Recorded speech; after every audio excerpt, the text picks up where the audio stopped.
Hi, I'm Dr. Yash from Tarun Bharat. Well, you are now leading a young Namibian side into the World Cup, probably the biggest stage, the biggest of all tournaments. And probably tomorrow, most of you will be playing the biggest game of your lives against India in a World Cup game. So a word or two about just the feeling, the atmosphere in the side, and what does this moment mean for all of you?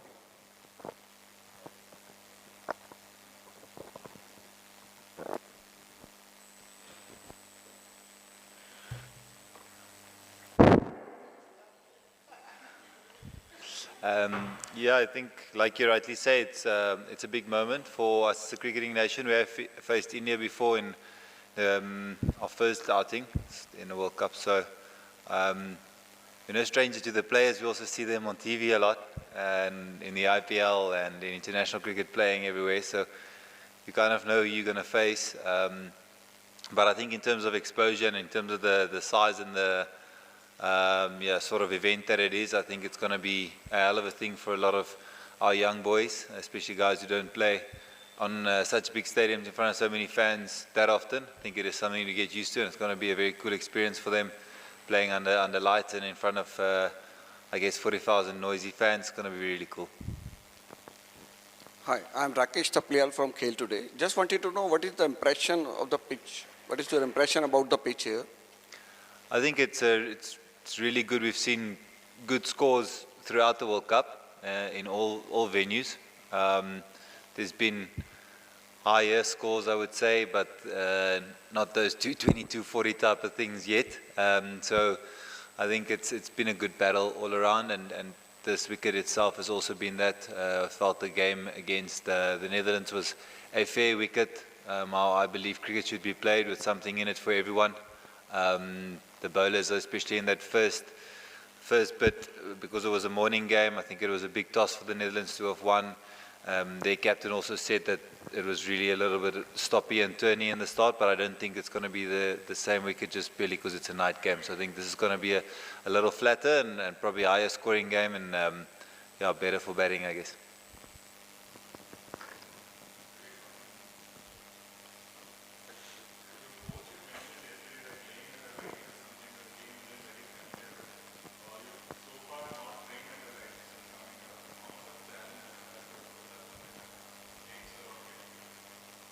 Yeah, we haven't got any lights in Namibia, light games, day-night games or night games in Namibia.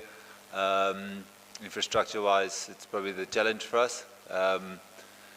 So yeah, it's not a casual thing for guys. They don't have, I think, bar the guys who played in the Nepal Premier League and the Icct20 and tournaments like that, and the World Cups that we've played, you don't really get accustomed to lights and train under it very often.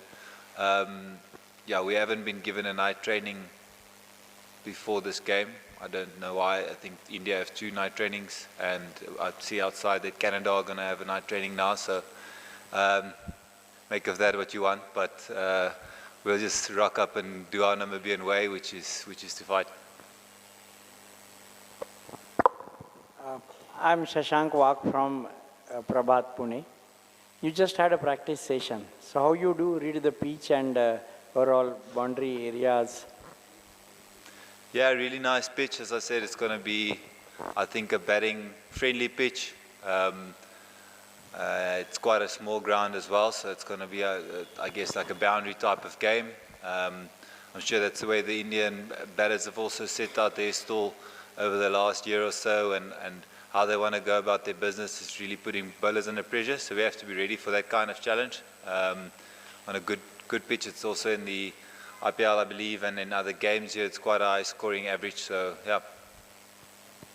Hi, Gerhard. India have a quality front line spin attack. They have a lot of variety. If they were to add 3 spinners to the equation, how difficult or what kind of a challenge it is to prepare for that kind of variety?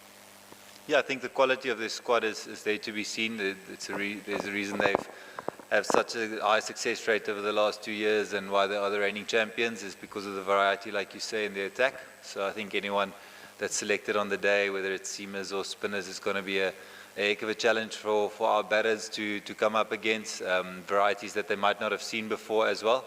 But I think if our boys can mount up to that challenge, they'll be very happy with himself at the end of the day if they can, battle well with some of those skillful bowlers.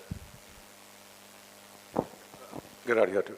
You've had teams from Karnataka and Uttar Pradesh come and play in Namibia in the summers the last couple of years. How much have those tours benefited you all as a unit? Sorry, just repeat the end of the question. How much have the tours benefited you all as a unit?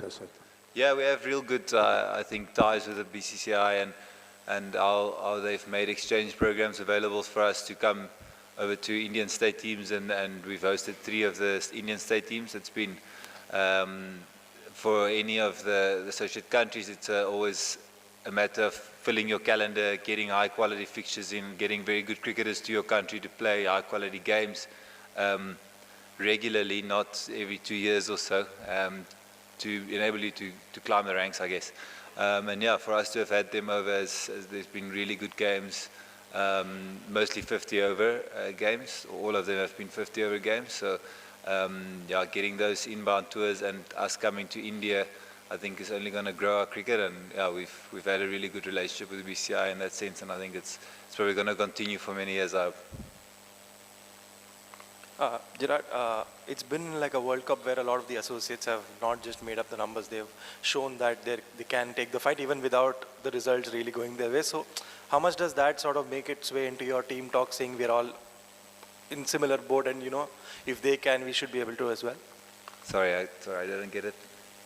It's been a World Cup where a lot of the associates have sort of fought well, they've not just made up the numbers so far. So how much of that does that get into your team talk, saying, we are all in a pretty similar situation, so if they can, we should be able to sort of push the, so to speak, bigger teams as well?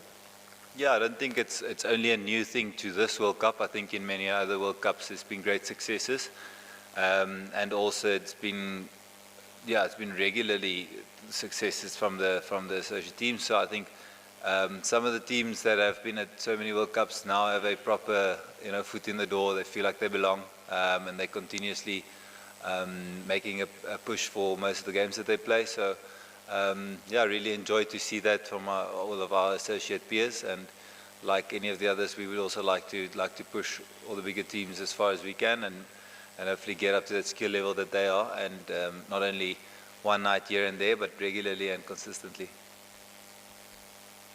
Hi Skipper, good luck for tomorrow's game. Just a word on Ruben as well. I mean, yesterday he completed 50 T20 wickets and he has been your main power play enforcer alongside JJ. So how crucial is his role going to be in tomorrow's game against India, especially considering that there are a lot of left-handers there?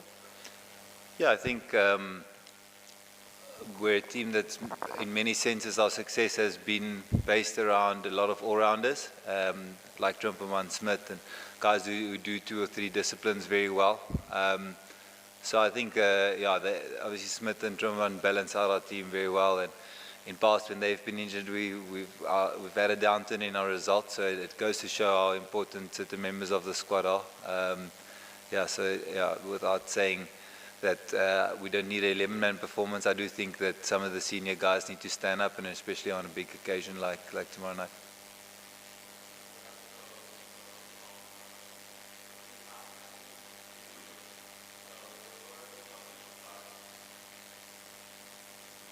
There were a few starts from the batting unit. So what's your message to the batting unit ahead of this India match? Yeah, I think it's going to be such a big occasion that I think it would just be to stay in the moment, really just to try and play the ball as it comes, I guess, enjoy the moment that you're in. I think if we're overawed by the situation and by firstly the quality of cricketers that we're facing and the quality on the ball, and then also the external factors, I think then you're probably not going to enjoy your night. But if you have good presence at the crease, and if you have a nice clear mind, I think your chances of success naturally goes up. So yeah, kind of simple message to them. Hi Skipper. So basically you have been the idea of the familiar conditions with the daily ground. So whom you think with the dimension and all the conditions, the Indian team will be a threat of Sorry, a particular... I can't get any of that. It's a bit like... Yeah. Can you go maybe without the mic? Yeah. You have been playing, you have played a 1 game here, you have been accessing the ground, especially the dimension and the pitch conditions. So who among the Indian team, a particular player whom you think that they came to big danger to the Namibian side? All 11. Yeah, to answer your question a bit more properly, I think, yeah, obviously each, like the bowling attack just mentioned, I also think the batting unit is so special in that they have different skills. Got guys taking on the power play, got guys in the middle overs that try and expose 360 of the field. Sky is, as everyone says, back in form. I never really thought he was out of form, but yeah, I think it's just a matter of trying to bowl your best ball. The results need to take care of themselves because the batters are going to keep on coming thick and fast. All of them are really high quality performers down until 8, 9. In terms of bowling, there'll be 5, 6, 7 options for the captain to turn to. So it's not really going to be any respite on the night, I don't think. You're going to have to be willing to battle for 120 of your balls that you face and 120 of balls that you bowl.